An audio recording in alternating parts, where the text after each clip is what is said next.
ఈ పాఠాన్ని మనం అందరం కూడా కొన్ని నిమిషాలు జాగ్రత్తగా దేవుని మనసును తెలుసుకుందామండి. దేవుడు ఎంతసేపు ఉన్నప్పటికీ కూడా మనుషుల యొక్క బాగోగులే కోరుతాడు. నా పిల్లలైన వారందరూ కూడా బాగుండాలి, నేను ఎలాగైతే పరిశుద్ధుడనే ఉన్నానో మీరు కూడా అదే విధముగానే పరిశుద్ధులై ఉండుడి అనేటట్లుగా దేవుడు ఎప్పుడు కూడా నిత్యము మనుషులందరినీ కూడా కోరుతూనే ఉంటాడు, దానినే ఆశిస్తూనే ఉంటాడు. నా మాట వినుడి, నా మాటలో ఆలోచన చేయుడి, నేను ఒక పరిశుద్ధుడిని, మీరు కూడా పరిశుద్ధులై ఉండాలి. ఇలాంటి మాటలు దేవుడు నిత్యము కూడా మనుషుల ఎడల చెబుతూనే ఉంటాడు. అందుకే మనుషుల యొక్క పరిశుద్ధతను కోరిన దేవుడు. మన కుటుంబాల్లో కూడా తల్లిదండ్రులు, అమ్మా బాగుండమ్మా, నైనా నువ్వు బాగుండాలిరా, బాగుండాలి అని కోరుకుంటారా? లేకపోతే అమ్మా నువ్వు చెడిపోవాలి, నాయనా నువ్వు చెడిపోవాలని ఏ తండ్రి అయినా ఏ తల్లైనా కోరుకుంటారో చెప్పండి? కోటి మందిలో ఒక్క తల్లి ఒక్క తండ్రి కూడా కోరురు. ప్రతి తల్లి కూడా ప్రతి తండ్రి కూడా వారి యొక్క పిల్లల విషయంలో కోరుకునేది ఏంటంటే మీరు బాగుండాలి, మంచిగా ఉండాలి, చెడ్డ పేరు తెప్పించకండి. ఇలాంటి మాటలే తల్లిదండ్రులు నిత్యము కూడా చెబుతూనే ఉంటారు. ఒక తల్లిదండ్రులే ఇంత మంచిగా చెబుతున్నారు అంటే మరి దేవుడు ఇంకెంత చెబుతున్నాడో ఒక్కసారి ఆలోచించాలి. మనమందరము దేవునికి మనమందరము కూడా పిల్లలము కాబట్టి మన విషయంలో దేవుడు నిత్యము కూడా ఆలోచన చేస్తూనే ఉంటాడు. నిత్యము ఒక రోజా, 2 రోజుల, 3 రోజుల, 4 రోజుల, రోజులు కాదు, కోటాను కోట్ల సంవత్సరాల నుంచి మన కొరకు ఆలోచించాడు, ఎదురు చూశాడు. మన కొరకు మనము పుట్టిన తర్వాత కూడా ఆయన ఎంతో మన విషయంలో మేలులు కోరాడు. మేలు కోరుతున్న దేవునికి మనం మిగిల్చినది ఏమిటి? మేలు కోరిన దేవునికి మనము ఎలాంటి మేలును దేవుని ఎడల మనం ఉన్నామని ఒక్కసారి ఆలోచన చేసుకోగలిగితే దేవుని యొక్క బాధ, దేవుని యొక్క ఆవేదన ఒకసారి మనం ఆలోచన చేసుకోగలిగితే ప్రేమైన వర్లారా, యెషయా గ్రంథము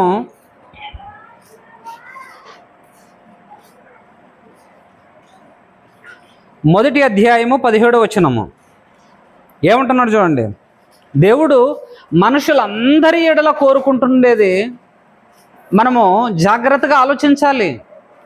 17వ వచనము, కీడు చేయుట మానుడి, మేలు చేయ నేర్చుకొనుడి, న్యాయము జాగ్రత్తగా విచారించుడి, హింసింపబడువాడిని విడిపించుడి అంటున్నాడు చూడ. ఈ విషయాన్ని కీడు చేయుట మానుడి, మేలు చేయుట నేర్చుకోండి అంటున్నాడు చూడండి. దేవుడు ఎప్పటికీ కూడా సమస్త మనుషులందరి ఎడల కూడా ఆయన మేలే చేస్తున్నాడు. ఆయన ఏం చేస్తున్నాడు? మేలు చేస్తున్నాడు. దేవుడు మేలు చేస్తున్నాడు కాబట్టి మన ఎడల కూడా ఏం కోరుకుంటున్నాడు అంటే మేలు చేయుడి అంటున్నాడు. మన ఎడల ఏం కోరుకుంటున్నాడు? మేలు. నేను ఎలాగైతే మేలు చేస్తున్నానో చూడండి. ఈరోజు దేవుని విషయంలో మనం ఆలోచన చేస్తే ఆయన నమ్మిన వారి ఎడల కృప చూపిస్తున్నాడు, నమ్మలేని వారి ఎడల కూడా కృప చూపిస్తున్నాడు. దేవుని నమ్మిన వారికి మాత్రమే వర్షం పడుతుందా? నమ్మలేని వారికి కూడా వర్షం పడుతుందా? దేవుని నమ్మిన వారికి మాత్రమే ఎండలు కాస్తున్నాయా? నమ్మలేని వారి మీద కూడా ఎండలు కాస్తున్నాయా? చెప్పండి. సమస్త మనుషులందరి ఎడల కూడా దేవుడు తన కృపను, తన ప్రేమను చూపిస్తున్నాడు. అందుకే ఆయన మనస్తత్వం ఎలాంటిదంటే ఎప్పటికీ కూడా ఎన్నటికైనా కూడా ఆయన ఆలోచన చేస్తే కీడుని ఎప్పుడూ కూడా ప్రేమించేవాడు కాదాయన. ఆయన ఎలాంటి వాడు? కీడును ప్రేమించేవాడు కాదు, దుష్టత్వాన్ని ప్రేమించేవాడు కాదు, దుర్మార్గత ప్రేమించేవాడు కాదాయన. అందుకే ఆయన అలా ఉన్నాడు కాబట్టి నీతినే ప్రేమించేవాడు, న్యాయమునే ప్రేమించేవాడు. అలా ఉన్నాడు కాబట్టి మన విషయంలో కూడా ఆయన ఏమని మాట్లాడుతున్నాడంటే, చదవమ్మ 17వ వచనము, కీడు చేయుట మానుడి. మంచి మాట చెడ్డ మాట చెప్పండి. ఇది మనుషులందరికీ కూడా మేలుకరమైన మాట, లేకపోతే మనుషులందరికీ కూడా కీడు కలిగించే మాట చెప్పండి. ప్రేమైన దేవుని వర్లరా, దేవుడు ఎంత మంచివాడు అంటే చాలా మంచివాడు. ఆయనను మనమే రెచ్చగొడుతున్నాము. మనుషులందరూ కూడా ఏం చేస్తున్నారంటే ఆయనకు వ్యతిరేకముగా మాట్లాడుతున్నారు, ఆయనకు వ్యతిరేకముగా నడుచుకొనుచున్నారు. మేలు చేయండి, కీడు చేయటం మానండి అని దేవుడు చెబుతుంటే ఇంకా కిందకి ఏమంటున్నాడు? న్యాయము జాగ్రత్తగా విచారించుడి, హింసింపబడవానిని విడిపించుడు అంటున్నాడు. చూడండి, ఏం ఆలోచించాలంట? న్యాయము జాగ్రత్తగా ఆలోచించండి, జాగ్రత్తగా విచారించండి. ఏది న్యాయము, ఏది అన్యాయము.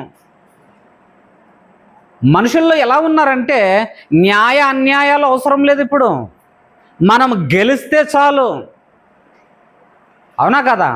మనుషుల యొక్క ఆలోచనలు ఎలా ఉన్నాయంటే మనము ఎదుటివాన్ని వంచన చేసుకుంటే చాలు, ఎదుటివాన్ని మనము భయపెట్టి వాన్ని తన్నేసినా కూడా చాలు, మన చేతుల్లో దెబ్బలు తింటే అప్పుడు మనకు ఆనందము.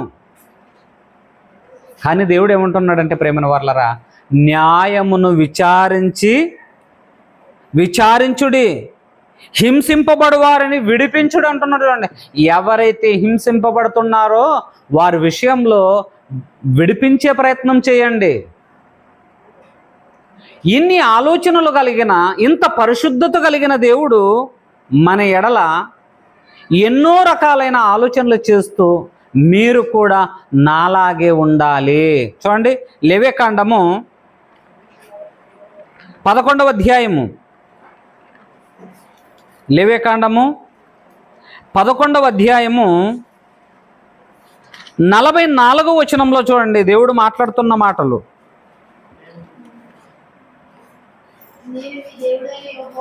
11వ అధ్యాయము 44వ వచనంలో దేవుడు మాట్లాడుతున్న మాటలు చూడండి. నేను మీ దేవుడైన యెహోవాను, నేను పరిశుద్ధుడును గనుక మీరును పరిశుద్ధులయ్యుండునట్లు మిమ్మును మీరు పరిశుద్ధపరచుకొనవలెను. మిమ్ములను మీరు పరిశుద్ధపరచుకొనుడి. ఎందుకంటే నేను పరిశుద్ధుడును. ఆయన పరిశుద్ధుడైతే మనం కూడా పరిశుద్ధులు కావాలనా? అవును. ఎందుకంటే మనల్ని అందరినీ కూడా కన్నది ఆయనే, మనల్ని అందరినీ కూడా పుట్టించినది ఆయనే. కాబట్టి ఆయన పరిశుద్ధుడు. కాబట్టి మనం కూడా ఎలా ఉండాలంటున్నాడు? పరిశుద్ధులుగా ఉండమంటున్నాడు. తండ్రి తల్లి మంచిగా ఉన్నారనుకోండి, మంచి వాళ్ళు, మన గ్రామంలో కానివ్వండి, ఎక్కడైనా కానీ, ఎవరి తల్లిదండ్రులైనా కానివ్వండి, మంచి బుద్ధిమంతులు, ఒకరితో గొడవ పడినవారు, ఒకరిని అసహించుకునేవారు కాదు, మేలు చేసే తల్లిదండ్రులు ఉన్నారనుకోండి, అలాంటి తల్లిదండ్రులకి కీడు చేసే పిల్లలు పుట్టారనుకోండి, రే మీ తల్లిదండ్రులు చూసి అంత మంచివారే ఏమంటారు చెప్పండి పిల్లల్ని? మనం వింటుంటామా లేదా? అప్పుడు వాళ్ళ నాయన చాలా మంచివాడు, వాళ్ళ అమ్మ చాలా మంచిది, పిల్లలేమి ఇలా ఉన్నారు, మాటెత్తితే గొడవలకు వస్తారు, మాటెత్తితే అబద్ధాలు మాట్లాడతారు, వీళ్ళేంటి రౌడీజం చేస్తున్నారు, తల్లిదండ్రులు ఎంత మంచివాళ్ళండి అంటామా లేదా? అప్పుడు కొందరి విషయంలో మనం ఆలోచన చేస్తామా లేదా చెప్పండి ప్రేమైన వాళ్ళరా? ఖచ్చితంగా మనము కొందరి విషయంలో ఇలాంటి మాటలు మాట్లాడుకుంటూనే ఉంటాము. మరి దేవుడు మన విషయంలో ఎన్ని సంగతులు ఆలోచన చేస్తూ ఉన్నాడో ఒక్కసారి ఆలోచించాలి. మానవ కోటి అంతా కూడా మన గురించి నిత్యము కూడా ఆలోచన చేస్తూనే ఉన్నాడు ఆయన. అందుకే నేను పరిశుద్ధుడును గనక మీరును పరిశుద్ధులై ఉండుడి. నేను పరిశుద్ధుడును. మనలో పరిశుద్ధత కనబడుతుందో చెప్పండి? మాట మాట్లాడితే అబద్ధము, మాట మాట్లాడితే మోసము, మాట మాట్లాడితే మన మాట ఎలా ఉంటుందంటే మన మాట మనకే నచ్చదు. ఈ మధ్యకాలంలో మరి పనికిరాని డైలాగులు ఒకటి నేర్చుకున్నారు. నా మాట నేనే వినను.